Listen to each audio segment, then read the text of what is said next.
Se inscreva, curte, e comentem homem que não cai de uma vez. Vai inclinando devagar, como uma cerca velha, comida por dentro. Por fora, parece firme. Os vizinhos passam e dizem: João está bem, viu? Levantou cedo, está trabalhando. Por dentro, porém, já acabou faz tempo. Eu era assim. Meu nome é João Custódio Ferreira. Tenho 43 anos. Ou tinha. Agora não sei mais quantos anos tenho. Tempo deixou de ser medida para mim. Durante 23 anos, fui dono de algo que realmente importava. 80 alqueires de terra vermelha em Minas Gerais. Aquela terra que você toca e sente queimar na palma da mão. Tinha alguns bois, nada excepcional, mas eram meus. Plantava milho, feijão, um pouco de mandioca. Acordava às 4 da manhã, mesmo quando chovia, mesmo quando doía. Porque é assim que funciona. A terra não descansa, então você também não. Ao lado de tudo isso, tinha Maria Divina. Não vou descrever ela como mulher perfeita. Não era. Tinha um jeito irritante de deixar sapatos no meio da sala. Reclamava quando eu chegava sujo demais para comer. Às vezes dormia com a boca aberta e roncava que acordava as galinhas. Mas Deus, como eu a amava. Amava como quem acredita que aquilo vai durar para sempre. Como quem nunca pensou que o para sempre pode ser apenas um engano bonito. Ela tinha 41 anos quando tudo começou a desabar. Cabelo preto, preto mesmo, sem aquele cinzento que vinha aparecendo nas pontas. Olhos castanhos que piscavam fácil quando ria. Riso que enchia a cozinha. Riso que não ouço mais. A seca veio primeiro. Não veio como um aviso. Veio como um castigo. 2 anos sem chuva de verdade. Não aquelas chuvinhas de verão que molham o pó e depois desaparecem. Chuva de verdade, aquela que cai firme, que enche a terra de umidade, que faz a grama crescer verde e forte. Nada disso. Só sol branco, queimando desde o nascimento até desaparecer no horizonte. O pasto rachou. Vi aquelas linhas profundas, como cicatrizes, surgindo na terra que meu avô havia preparado há 60 anos. O gado definhou. Vendi algumas cabeças apenas para pagar o que eu já devia. A terra morreu aos poucos, não de uma vez, devagar. Como tudo morre quando não tem água. Eu fiz o que todo homem desesperado faz quando vê seu mundo desaparecer. Peguei dinheiro emprestado, primeiro no banco. O gerente, homem de gravata, unhas limpas, nunca trabalhou um dia na vida. Me olhou de cima para baixo quando pedi a primeira quantia. 3.000 reais. Uma fortuna para mim, miséria para ele. A propriedade será a garantia, Sr. Ferreira, disse ele, como se estivesse me fazendo um favor. Eu assinei. Tinha medo demais para pensar. Quando a seca continuou, peguei mais, 5.000. Depois, 7.000 com a agiota. Seu Carlão, um homem de pele avermelhada que fugia do sol, que aparecia sempre no bar com uns capangas. Juros bem altos, João, ele disse, fumando cigarro barato. Mas você vai conseguir pagar, tenho certeza. Eu não tinha certeza de nada. Aí começou o buraco, porque dívida é coisa viva, ela cresce à noite. Dorme no seu lado da cama e acorda maior do que quando você dormiu. Juros sobre juros, multa sobre multa. Cada mês que passava, eu devia mais. Cada mês era como estar afundando na lama, tentando sair. Mas quanto mais você se mexe, mais rápido desce. Dentro de casa, o silêncio aumentava. Maria já não sorria como antes. Aquele riso que enchia a cozinha virou sussurro. Depois, silêncio. Ela passava pela sala sem olhar para mim. Cuidava da comida, varria o chão, mas com uma dureza que não tinha antes. Quando eu tentava conversar, qualquer coisa, até sobre a chuva que não vinha, ela simplesmente não respondia. Apenas continuava fazendo o que estava fazendo. Maria, por favor, eu pedia, a gente vai sair dessa. Ela nunca respondeu. À noite deitávamos na cama, a mesma cama em que dormimos por 23 anos. E eu sentia o vazio entre a gente como se fosse um oceano. Ela virada para a parede, eu virado para a outra parede, dois corpos no mesmo colchão, mas separados por um abismo que eu não sabia como atravessar. Ela já não ficava. Não como esposa, não como companheira, apenas ocupava o espaço, como quem está esperando a hora de ir embora. Até que numa manhã seca de março, tudo acabou. Eu estava na cozinha, tomando o primeiro café do dia. O sol entrava pela janela. Maria desceu as escadas. Eu ouço aquele barulho ainda hoje, aquele som dos degraus de madeira rangendo, e se sentou à mesa. Uma mala estava ao seu lado, uma mala marrom, aquela que herdou da mãe. Duas mudas de roupa dentro dela, mais nada. Nós dois ali, o café fumegando, a mala entre nós.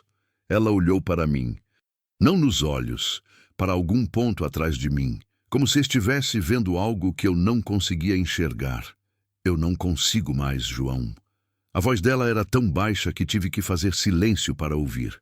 Eu imaginei que ela ia falar mais, que ia explicar, que ia brigar comigo, gritar, chorar, qualquer coisa que fizesse sentido com aquele momento.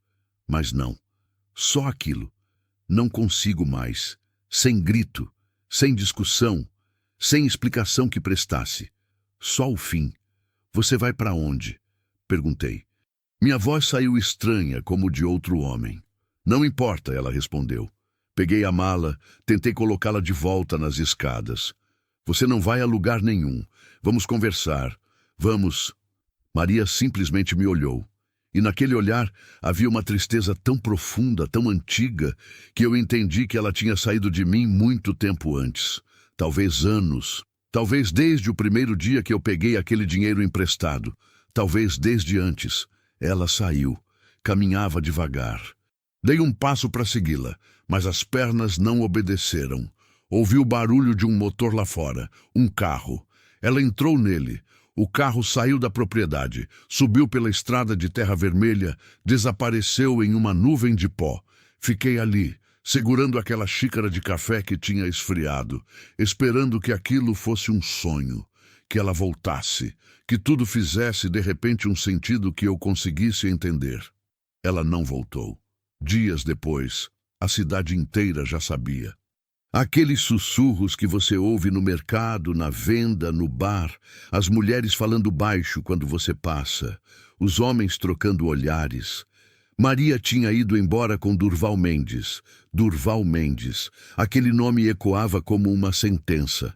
Durval era rico, donista de caminhonete nova, zero, aquelas que vêm brilhando da fábrica. Casa com piscina na parte melhor da cidade, aquela onde moram os advogados e os comerciantes que ficam ricos vendendo crédito para gente como eu. Roupas caras, relógio de marca. Aquele jeito de andar, como se a rua inteira fosse dele. Um homem que nunca acordou às 4 da manhã para ordenhar vaca. Um homem que nunca sentiu a terra queimar na palma da mão. Um homem que simplesmente tinha dinheiro. E isso parecia ser tudo que importava. E junto com a dor veio algo pior, a humilhação. As vozes sussoantes ficaram mais altas. Coitado, perdeu a mulher e a fazenda. Homem fraco, não segurou nada. Durval é rico mesmo. Claro que a mulher dele foi... Tem coisa que machuca o corpo. Faca, pancada, doença, você sofre, mas depois passa. Mas nada machuca mais do que ser chamado de coitado. Porque não é só dor, é humilhação, é você estar quebrado e todo mundo vendo. É como se tivesse uma placa nas costas. Homem que falhou. E todo mundo lendo. O leilão foi rápido. Eu deveria ter visto aquilo vindo de longe, mas não queria acreditar. As cartas do banco chegavam. Eu as recebia, abria, lia as palavras de ameaça e depois as queimava na cozinha. Como se queimar fizesse desaparecer. Como se a realidade fosse menos real se eu simplesmente não a lesse. Mas a realidade não funciona assim. O advogado, outro homem de terno, me chamou um dia. Disse coisas que eu já sabia. A propriedade será leiloada, o patrimônio será dividido. O senhor receberá uma comunicação. Recebi a comunicação. Aquele papel oficial que diz que sua vida não é mais sua. Que o banco, o governo, a máquina inteira que você não entende, decidiu que você não merece ter aquilo que suou para conseguir. O leilão aconteceu numa terça-feira. Lembro, porque eu tinha que estar lá. Parecia importante estar lá, como se minha presença pudesse mudar algo, como se eu, João Custódio Ferreira, pudesse fazer alguma diferença na engrenagem que estava me triturando. A sala estava cheia, agiotas, especuladores, gente que faz dinheiro comprando terra de gente como eu, que perdeu tudo. O leiloeiro, homem gordo, voz grossa, sem o menor respeito, começou seu discurso sobre os benefícios da propriedade. 80 alqueires de terra fértil, bom para cultivo, proximidade da cidade. Fértil? Aquela terra estava morta. Eu a tinha matado não plantando, não cuidando, desesperado demais para pensar em estratégia agrícola. O lance começou baixo, muito baixo. Minha propriedade, toda aquela história, reduzida a um número que uma pessoa gritava em pé. 200 mil, 300 mil, 500 mil, 80 alqueires por 500 mil. Meu avô pagou muito mais, em dinheiro real, de verdade, por essa terra há 60 anos. O martelo levantou. Uma vez, eu estava ali, olhando para aquele homem gordo, sentindo o coração bater errado. 2 vezes aquela terra, o lugar onde nasci, onde cresci, onde plantei a primeira colheita de milho com meu pai, onde beijei Maria Divina pela primeira vez, embaixo da mangueira velha do quintal. Terceira e última, o martelo caiu. Daquele som seco, aquele som que vai ficar no meu ouvido para sempre. 80 alqueires de história viraram pó. A terra do pai, do avó. Aquela coisa que você acha que é para sempre, que vai passar para os filhos, que está ali como a certeza de alguma coisa. Tudo, simplesmente, foi embora. Saí daquela sala sem olhar para trás. Não conseguia. Sentia que se virasse, se visse aquele vendedor escrevendo o nome do novo dono naquele papel, eu desabaria ali no chão. E eu não podia desabar. Não ali. Não na frente de todos. Então saí e comecei a caminhar. Caminhei pela cidade que tinha sido minha. Passava na venda onde comprava mantimentos. João, tudo bem? Perguntava seu Pedro. Eu apenas acenava, sem entrar. Passava na rua da igreja onde Maria e eu nos casamos, 23 anos atrás, em um vestido branco emprestado e um terno que ela costurou. Meu corpo estava ali, mas minha vida estava 10 quilômetros atrás, sendo vendida para um estranho. Arranhei um quarto numa casa velha da cidade. Quarto apertado, cama pequena, janela que dava para a parede de outra casa, vida sem horizonte, literalmente. Você acordava, via um muro de tijolos, era tudo que havia. O dono da casa era uma velha chamada Dona Rita. Ela era quieta, o que eu apreciava. Não me fazia perguntas.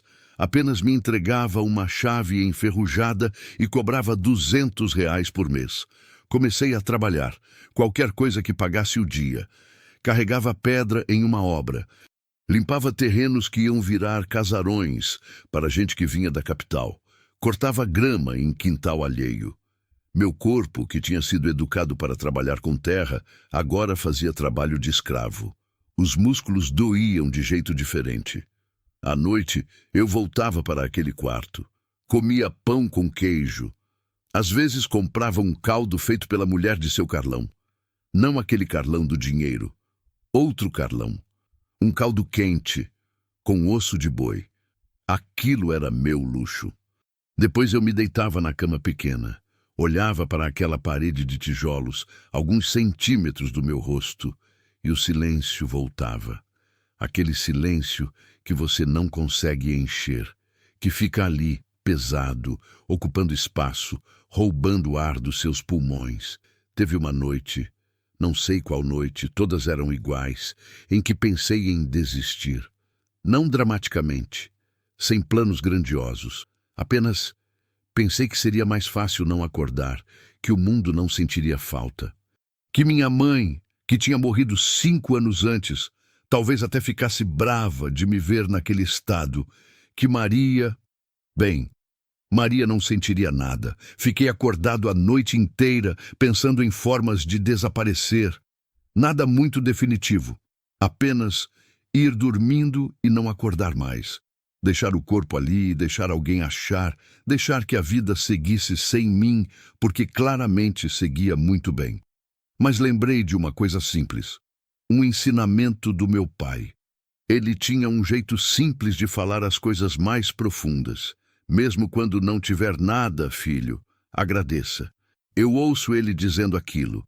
Aquela voz rouca de fumante, aquele sotaque que vinha do sertão do Piauí, aquele jeito de colocar as mãos nos ombros e olhar nos meus olhos como se estivesse transferindo sabedoria através do toque. A vida vai tentar te quebrar, vai tirar tudo, mas o que ela não consegue tirar é a gratidão. Se você conseguir agradecer mesmo quando não tiver nada, aí você ganhou.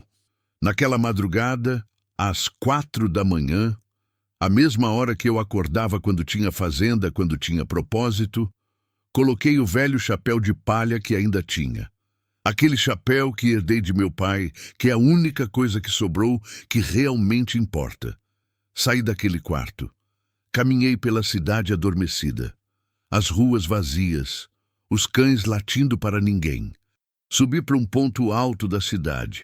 Aquele morrinho de onde você consegue ver toda a região, ver até longe demais. E ali, debaixo daquela noite infinita, com estrelas que pareciam estar rindo de mim, eu respirei fundo. Me dá só uma chance, sussurrei para o vento. Só isso. Uma. Não era oração. Não sou homem de religião. Era apenas um pedido. Um grito silencioso para qualquer coisa que estivesse ouvindo. Esperei um sinal. Nenhum veio. Apenas o vento continuou soprando. O pó rodou. Os insetos continuaram fazendo seu barulho. O universo continuou completamente indiferente à minha existência. Mas, e isso é estranho, naquele momento em que percebi que ninguém ia me salvar, que nenhum milagre ia acontecer, que eu tinha que me salvar sozinho, algo dentro de mim acordou. Não foi grandioso, não foi dramático. Foi apenas um tudo bem, então vamos tentar. No dia seguinte, a chance veio. Não com barulho, não com milagre. Veio simples, como as melhores coisas sempre vêm. Um homem chamado Benedito, seu Benedito, como todos chamavam, apareceu na venda donde eu comprava pão. Ele era dono de um cafezal alguns quilômetros para o lado, naquela região que começa a ficar mais verde, mais úmida, mais viva. Eu não o conhecia bem. Tinha visto por aqui e ali. Homem de uns 60 anos, magro, pele queimada de sol, olhos que pareciam ter visto tudo que havia para ver. João Custódio? Ele perguntou. Como é que ele sabia meu nome? Não sei até hoje. Isso mesmo, respondi. Estava envergonhado. Tinha ouvido histórias. Sabia que ele sabia que eu tinha perdido tudo. Aquela coisa de cidade pequena. Todo mundo sabe de todo mundo. Eu preciso de um homem, seu Benedito disse. Alguém que saiba trabalhar com terra, que não desista fácil, que acorde cedo e trabalhe de verdade. Meu coração acelerou. Tenho um cafezal. Preciso de alguém que cuide. Pouco dinheiro, R$ 400 por mês, mas dou casa e comida. Casa e comida, R$ 400. Para mim, naquele momento, era como ter oferecido uma fortuna. Eu aceito, disse. Não pedi para pensar, não fiz perguntas demais. Seu Benedito apenas assentiu e me deu o endereço. Chega segunda-feira, ele disse e saiu. Passei o fim de semana em um estado que não conseguia descrever. Era esperança? Era medo? Era aquela sensação quando você vai ser operado e você simultaneamente quer e não quer que chegue a hora. Segunda-feira cheguei cedo. Tão cedo que o sol ainda não tinha nascido. A propriedade era pequena comparada com a minha, havia virado grande demais na minha memória. Uns 5 alqueires, tudo plantado de café. fileiras e fileiras de pés de café, verdes, vivos, crescendo. Seu Benedito estava esperando. Mostrou a casa, pequena, de taipa, mas limpa, e o trabalho. Cuidar disso aqui, regar quando precisa, ver se tem praga, colher quando está pronto, guardar bem e... Ele me olhou direto nos olhos. Aprender. Aprender? Perguntei. Café não é só plantar e colher. É conversa com a planta, observar, entender. Aprendi aos 40 anos tudo o que sei. Você tem tempo para aprender também. Comecei ali. Aqueles primeiros meses foram de morte e ressurreição simultânea. Acordava às 4 da manhã. Aquele horário que ficou no meu corpo, que parecia ser a hora em que eu era útil. Caminhava entre as fileiras de café. No começo, eu plantava errado, regava errado. Não conseguia identificar uma folha saudável de uma doente. Seu Benedito não criticava.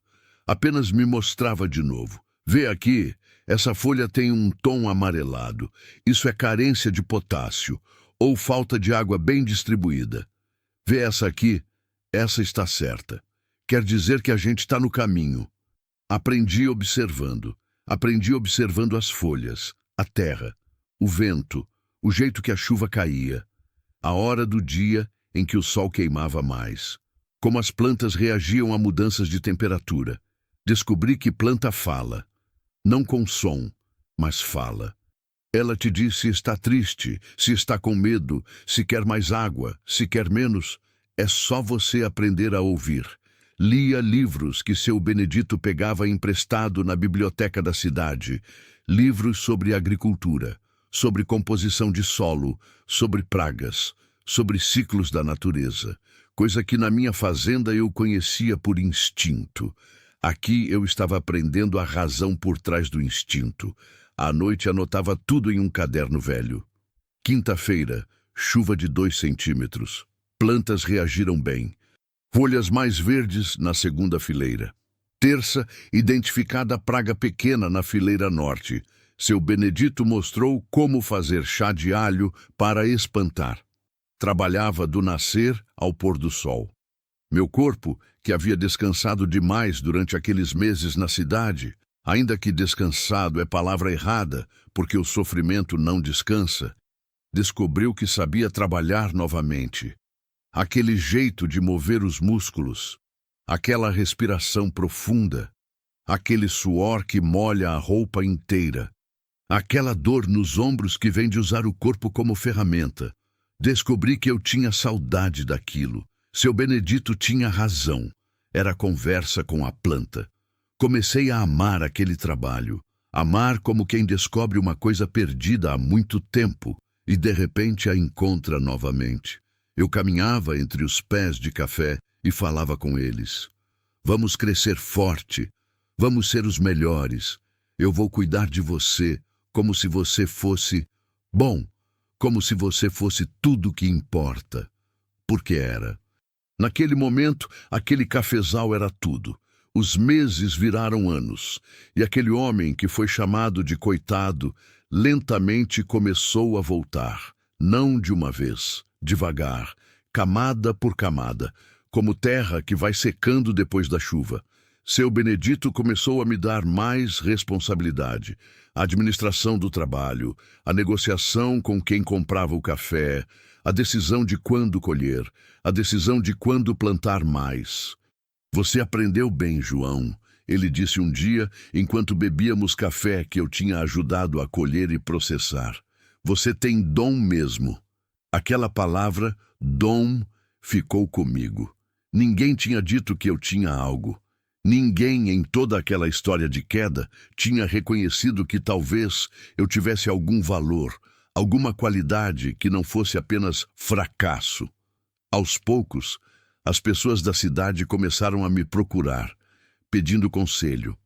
João, minha horta não está crescendo, sabe? Você poderia dar uma olhada? Eu ia, observava, aconselhava. Às vezes as pessoas davam uns reais, outras vezes apenas agradeciam. Fiz amigos, pequenos amigos, nada demais. Seu Carlão, o outro, não o agiota, começou a me chamar para conversar. Dona Rita, dona daquela casa de aluguel, pediu conselho sobre o jardim dela. Seu Benedito começou a me levar para eventos agrícolas da região, apresentando: "Esse é João, melhor rapaz que já trabalhei."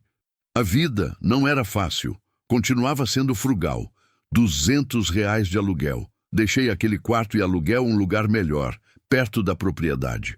O resto era comida, roupa, necessidades básicas. Nada de luxo, nada de esperança de virar rico novamente. Mas era vida, vida de verdade. 10 anos se passaram. Ninguém via o menino quebrado que eu tinha sido. Viam um homem respeitado, que sabia trabalhar, que tinha conhecimento, que era confiável. A dor de ter perdido tudo continuava ali. Mas não era mais uma ferida aberta, era uma cicatriz. Aquelas coisas que marcam, mas que você consegue viver com elas. Maria havia desaparecido completamente da minha vida. Ou quase. Às vezes eu ouvia notícias. Ela tinha tido uma filha com Durval. Menina que agora tinha uns 8 anos. Eles moravam naquela casa com piscina. Durval tinha expandido os negócios. Ele parecia estar bem. Feliz, talvez. Eu aprendi a não sentir raiva. A raiva consome você de dentro para fora. É como fogo que você acende, esperando queimar alguém e que queima você mesmo primeiro. Então deixei a raiva, o ressentimento, a dor profunda, aquela sensação de ter sido traído. Deixei ir porque precisava viver, e você não consegue viver carregando tudo aquilo. Seu Benedito, que tinha ficado como uma espécie de pai para mim naqueles anos, começou a ficar velho de verdade, não só pelos anos. Seu corpo foi fraquejando, problemas no coração, pressão alta, uma queda que não cicatrizava direito. "João, você vai cuidar disso aqui para mim?" Ele perguntou um dia, sentado em uma cadeira na varanda de sua casa. "Claro", disse, "sempre vou." "Não, escuta, quando eu não estiver mais aqui." Ele respirou fundo. "Eu quero deixar isso para você. O cafezal, a casa, tudo." Fiz que não com a cabeça. "Seu Benedito, não. Isso é seu. E agora é seu. Papelada já está pronta." Assinei. "Você merece. Você trabalhou demais, sofreu demais. Agora tem que ter algo que seja seu." Chorei naquele dia, a primeira vez em muitos anos que chorava de verdade. Seu Benedito morreu 3 meses depois. Infarto no meio da noite, sozinho em casa. Encontraram de manhã. Fiz questão de fazer um velório digno. Ajuntei dinheiro, comprei caixão bom, chamei as pessoas que ele conhecia. Fui o primeiro a chegar, o último a sair. E quando saí, já era dono de algo de novo, pequeno, simples, mas meu. Passaram mais 7 anos depois da morte de seu Benedito. 7 anos de trabalho sozinho. 7 anos expandindo lentamente o cafezal. 7 anos aperfeiçoando tudo aquilo que tinha aprendido. O cafezal floresceu, virou referência. Agricultores de outras regiões vinham para aprender. Eu ensinava, gratuitamente, porque aprendi que conhecimento é a única coisa que você pode dar que não esvazia. Aos 60 anos, eu era um homem restaurado, não rico, nunca seria rico novamente, mas respeitado, inteiro, com um propósito. Com a sensação, ainda que às vezes fraca, de que talvez tivesse conseguido virar algo bom do que tinha sido quebrado. Estava em minha propriedade um dia, propriedade de verdade dessa vez, cuidando das plantas quando vi um carro chegando. Caminhonete velha, pó cobrindo tudo, estranha para um lugar como aquele. Pensei que era alguém vindo pedir conselho. Sempre vinha alguém. Mas esse carro parou bem na frente de minha casa. E desceu uma mulher, magra, cansada, quase irreconhecível. Mas eu a reconheci. Era Maria. Os anos tinham sido cruéis com ela. A mulher que eu conheci, aquela que tinha um brilho nos olhos, aquela que ria fácil, tinha desaparecido.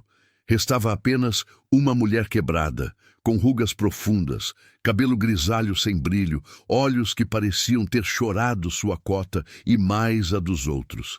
Meu coração acelerou de jeitos que não consegui controlar. "João", ela disse, Apenas aquilo.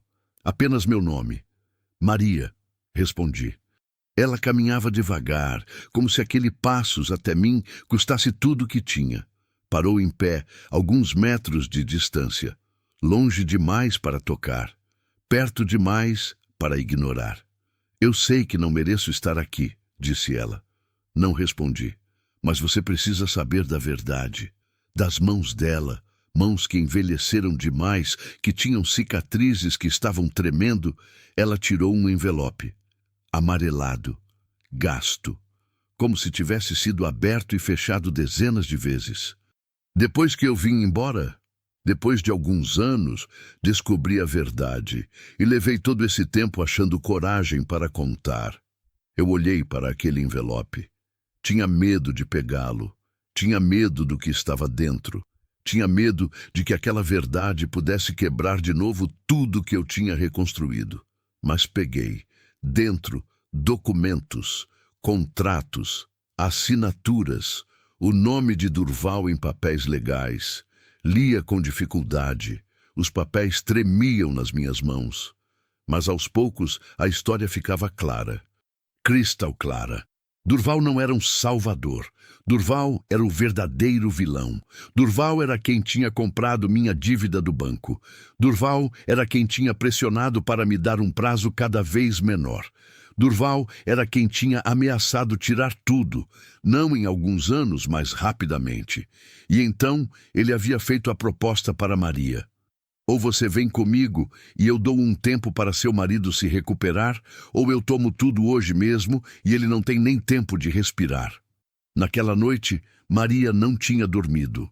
Entre salvar o homem que amava sendo odiada por ele para sempre, ou deixar ele ser completamente destruído, ela havia escolhido. Escolheu ser odiada. Escolheu ser a vilã da história. Escolheu que eu acreditasse que ela tinha fugido com outro homem. Escolheu que eu passasse anos odiando-a. Tudo para tentar me salvar. Mas Durval tinha mentido. Sempre mencionou isso nos documentos. Depois que a teve, depois que ela estava longe de mim, ele tinha tirado tudo do mesmo jeito. Depois tinha descartado dela. Simples assim.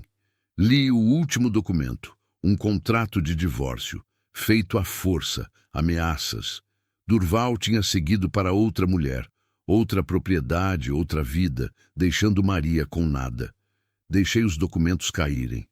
Por que você não me contou? Minha voz saiu falhada. Maria chorava em silêncio. Não do tipo dramático de choro, do tipo que vem de um lugar profundo demais para fazer barulho. Porque você nunca ia aceitar. Se eu tivesse te contado, você teria vindo atrás de mim, teria tentado reverter. E Durval, ele era poderoso, teria destruído você de verdade. Então eu... Ela respirou fundo. Precisava que você vivesse, mesmo que fosse sem mim, mesmo que fosse me odiando. O silêncio voltou entre a gente, mas dessa vez era diferente. Dessa vez não era vazio, era verdade. Era aquele silêncio pesado que vem quando você descobre que tudo que você acreditou foi errado. Que 20 anos de ódio foram construídos em uma mentira que ela usou para me salvar. Olhei para aquela mulher quebrada, a mesma que eu tinha amado, a mesma que eu tinha odiado, a mesma que nunca deixei de amar, se fosse ser honesto comigo mesmo. Respirei fundo. Eu te odiei por anos, comecei. Ela apenas me olhou. Odiei cada dia. Acordava odiando. Dormia odiando. Eram 20 anos de ódio que eu carregava que... Pausa. Que não me deixava viver de verdade. Maria cobriu o rosto com as mãos. Mas hoje eu entendo. Ela baixou as mãos. Você nunca me abandonou. Você sacrificou a gente, sacrificou você mesma para me salvar, um passo à frente. Isso não é abandono, é amor. É o tipo de amor que Durval nunca seria capaz de entender. É o tipo de amor que eu deveria ter reconhecido. Maria desabou, caiu no chão, chorou daquele jeito que parecia que estava saindo toda a dor, todo o sofrimento, toda aquela carga que ela havia carregado sozinha por 20 anos. E eu Eu simplesmente a peguei nos braços. Nós dois ali, na frente de minha casa, sob aquele sol de Minas Gerais que tinha queimado minha pele por tantos anos. Dois corpos quebrados, duas pessoas que a vida tinha demolido e reconstruído separadamente.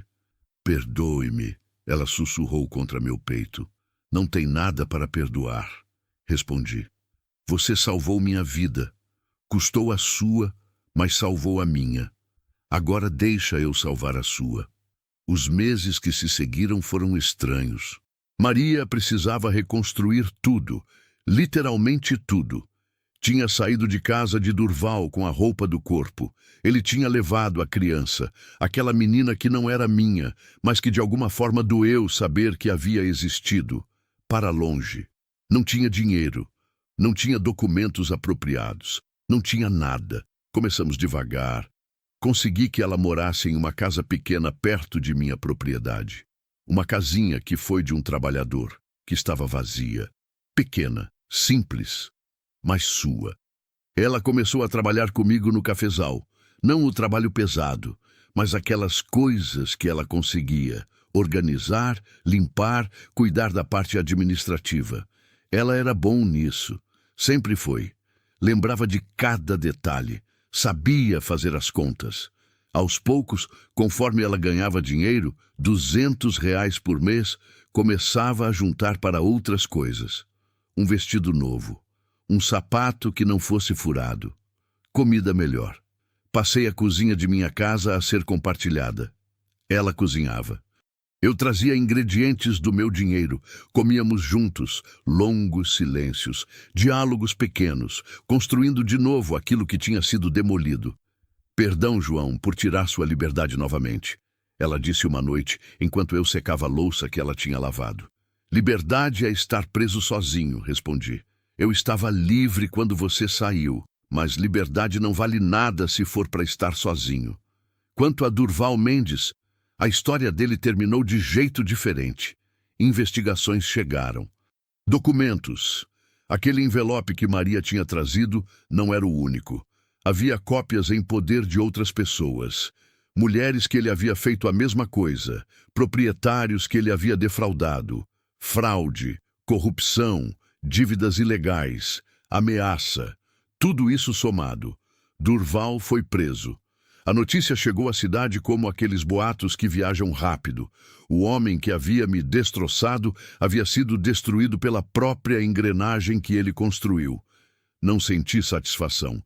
Estranhamente, senti alívio.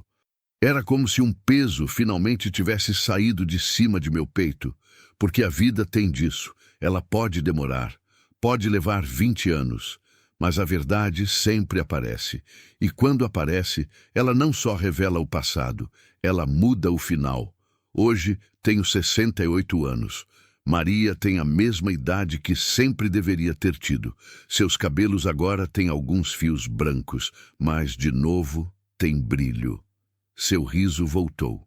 Não aquele riso desafinado de antes. A dor deixou marcas, mas um riso real, que vem de um lugar de paz. Temos uma pequena casa, não é grande, não é luxuosa, mas é nossa. Maria cultiva flores no quintal, flores que crescem apesar de todo aquele tempo em que ela não conseguiu cultivar nada, a não ser ódio por si mesma. Eu continuo cuidando do cafezal. Agora ela trabalha comigo, não como empregada, como parceira, como aquilo que deveria ter sido desde o começo. À noite, sentamos na varanda. Olhamos para aquela terra que é nossa, pequena comparada com aqueles 80 alqueires, mas infinita comparada com aquele quarto com janela para a parede. Você acha que a gente conseguiu? Ela pergunta às vezes. Conseguir o quê? Respondo, sabendo já o que ela quer dizer. Virar algo bom do que foi quebrado. E eu aperto sua mão. A gente não só virou algo bom, a gente virou outra pessoa, virou gente que sabe o que é sofrer, que sabe o que é perder, que sabe o que é estar sozinho e que não faz nunca mais ninguém passar por aquilo. Aprendi que o silêncio não é punição. É onde você se encontra de verdade. Aprendi que cair não é fracasso, é o começo de quem sabe se levantar. E aprendi que a gente não precisa de muito, só de verdade, só de quem escolhe ficar quando tudo desaba.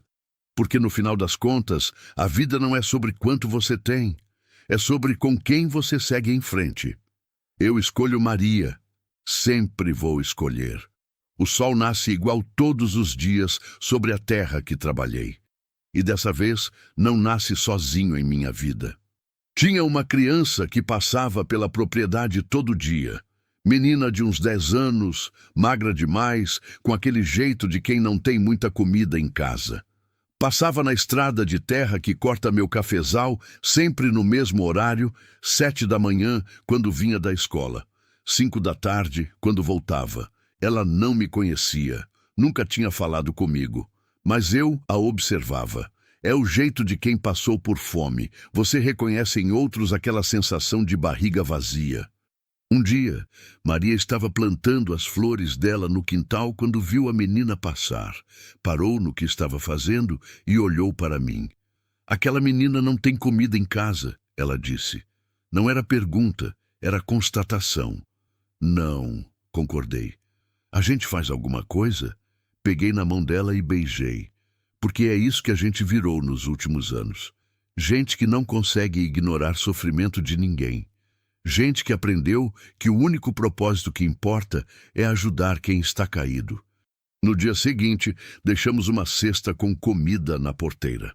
Pão, queijo, alguns ovos, um bolo que Maria tinha feito. Nada demais, nada que fizesse parecer caridade. Apenas coisas que tínhamos de sobra. A menina pegou. Dias depois, ela parou na frente de minha casa, tímida. Obrigada, disse, apenas isso. Qual é seu nome? Perguntei. Luana. Luana, você quer sentar um pouco? Minha esposa fez suco. Luana sentou. Tomou o suco que Maria ofereceu, comeu um bolo, conversou pouco. Mas voltou no dia seguinte, e no outro, e no outro. Aos poucos, Luana virou parte daquele lugar. Começou a vir depois da escola, ajudar Maria com as flores. Aprendia os nomes. Essa é Gérbera, essa é Rosa, essa é Margarida. Maria falava com paciência de quem tinha aprendido que a vida recompensa quem ensina. Eu a ensinava sobre a terra. Vê aqui, Luana. Essa planta está com sede. Como você sabe? Ela olhava. Porque a folha está murchinha. Exato, tá vendo? As plantas falam. É só você aprender a ouvir. Os pais de Luana, um casal que trabalha em uma fábrica de tijolos na região, começaram a chegar para buscar a filha com aquele jeito desconfiado de quem acha que gente simples não faz nada de graça. Mas aos poucos entenderam que não havia segundas intenções, que Maria e eu apenas gostávamos dela. Vocês querem que a gente a busque mais tarde? Perguntaram um dia. Ela pode ficar o tempo que quiser, respondi. Luana começou a ficar até a noite. Jantava com a gente. Dormia na pequena casa de hóspedes que Maria tinha arrumado. Ia para a escola de manhã. Voltava à tarde. Virou quase uma filha. Mas não era. Era algo diferente. Era aquela coisa que a gente decidiu muito tempo atrás.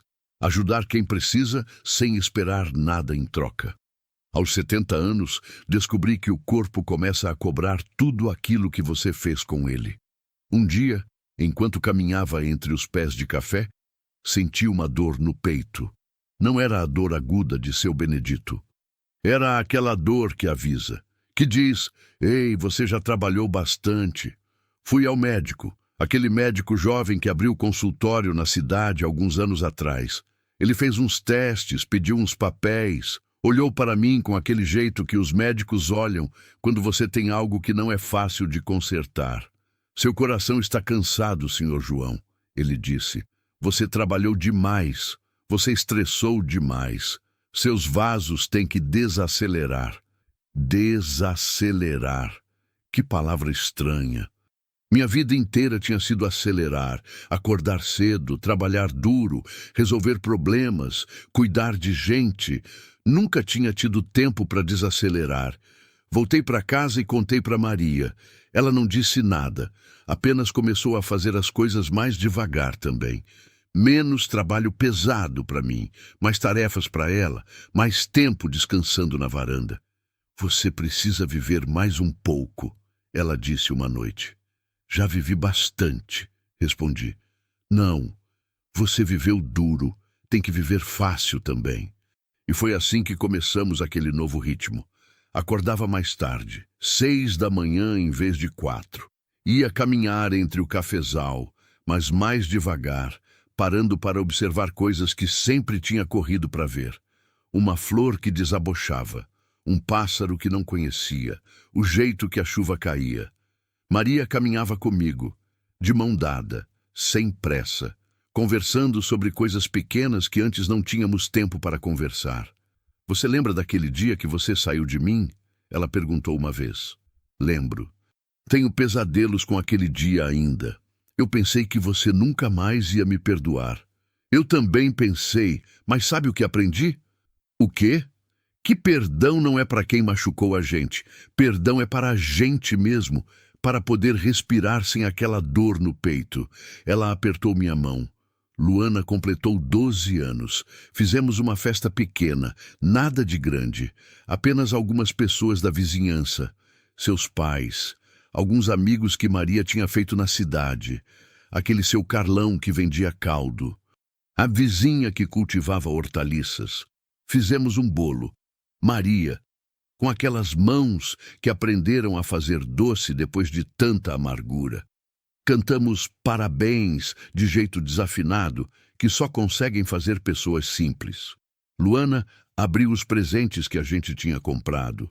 Uma mochila para ir à escola, alguns livros, uma boneca que ela já era grande demais para gostar, mas que aceitou com aquele jeito tímido dela. Obrigada, ela disse para a gente. Aquele simples obrigada que significava tudo.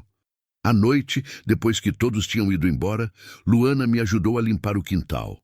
Ainda havia panos espalhados, restos de papel colorido, aquela bagunça de festa. Senhor João? Ela perguntou enquanto varria. Sim? Por que vocês fizeram festa para mim? Vocês nem são meus pais. Sentei em uma cadeira de madeira velha. Pedi que ela sentasse também. Luana, você sabe por que a gente faz as coisas que a gente faz? Ela fez que não com a cabeça.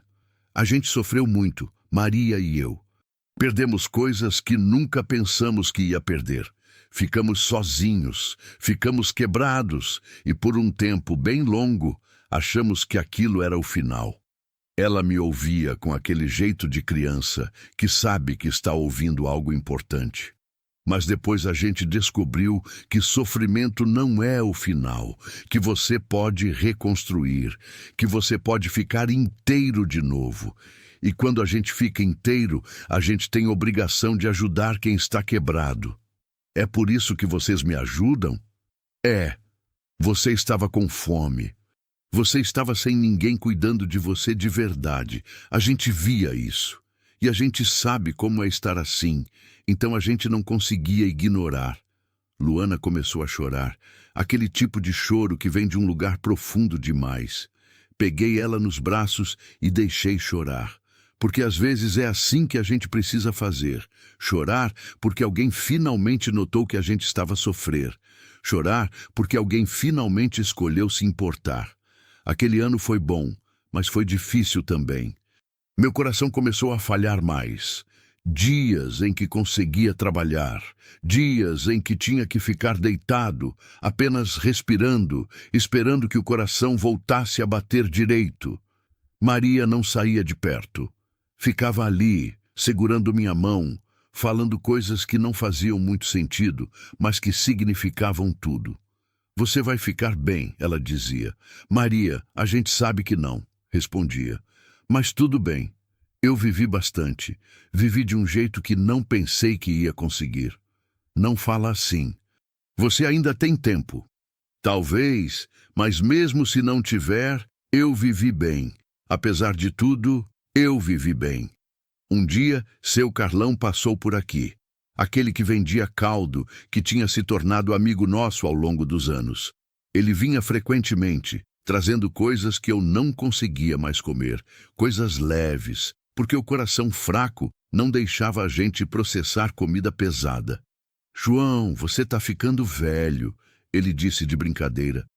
Tô ficando morto, Carlão, respondi, mas devagar, bem devagar. Ele sentou. Você é arrependido de algo? Pensei na pergunta. Realmente pensei. Arrependido? Arrependo de não ter aprendido mais cedo que sofrer faz parte de viver. Arrependo de ter gasto tanto tempo com raiva, mas tudo mais foi necessário. Até perder a fazenda? Até perder a fazenda, porque quando você perde tudo, você descobre quem você realmente é. Se você vai desistir ou se você vai se levantar. Eu levantei, virei uma pessoa melhor. Não teria descoberto isso se tivesse continuado sendo fazendeiro rico. Carlão apenas assentiu. Você foi o homem que a vida derrubou e que se levantou sozinho. Isso é raro, João. Muito raro. Com 71 anos, recebi a notícia que achei que nunca ia receber. Durval tinha morrido na prisão. Infarte, irônico considerando tudo. Nem senti raiva, nem senti satisfação. Senti nada. Ou melhor, senti apenas alívio. Aquele homem que tinha destruído minha vida tinha deixado de existir. E a vida simplesmente continuava. Mas Maria chorou. Chorou daquele jeito que você não espera. Ela chorou pelo homem que tinha a destruído. Ou melhor, chorou pelo tempo que ela tinha desperdiçado sendo odiada. Chorou pelos anos que poderia ter passado aqui comigo sem carregar aquele peso. Ele morreu sozinho, ela sussurrou. Deixa isso pra lá, disse. Ele fez as escolhas dele, agora deixa a gente viver as nossas. Quando completei 72 anos, fizemos uma festa, maior do que a de Luana, porque a comunidade inteira se importava. Sabe como é? Quando você trabalha bem, quando você ensina de verdade, quando você ajuda sem pedir nada em troca, as pessoas sentem e elas vêm. Vieram agricultores que tinham aprendido comigo, vizinhos, amigos. Luana, que agora tinha 14 anos e ia bem na escola, era aluna excelente. Eu tinha colocado ela em uma escola melhor, com bolsa. Os pais dela, aquele médico novo da cidade. Dona Rita, que agora tinha cabelo branco, mas olhos sempre brilhantes. Maria fez bolo. Todos trouxeram algo. Alguém trouxe cachorro quente. Outro trouxe refrigerante, luxo para gente como a gente. Outro trouxe fruta. Virou aquilo que a gente chama de festa de verdade. Alguém pediu para eu contar histórias. E eu contei. Contei sobre quando perdi tudo. Contei sobre aquele quarto com janela para a parede. Contei sobre seu Benedito e como ele me ensinou que sempre tem um jeito de recomeçar. Contei sobre Maria. Essa mulher aqui, disse apontando para ela que estava servindo comida, sacrificou tudo para me salvar.